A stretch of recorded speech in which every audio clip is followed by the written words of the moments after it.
Bonbon! Bonbon! Kurde? Vet ni vad Bonbon struntar i mamma? Jag vet inte. Varför? Är du sur på mamma, Bonbon? Ha? Ja då. Kurde där. Kom hit här. Bonbon här också. Jo, vet ni vad? Ikväll pappa hämtade mig till jobbet. Så det är lättare för mig att komma hem tillbaka.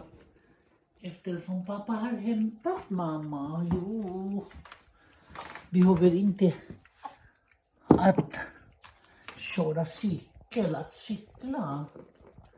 Nej!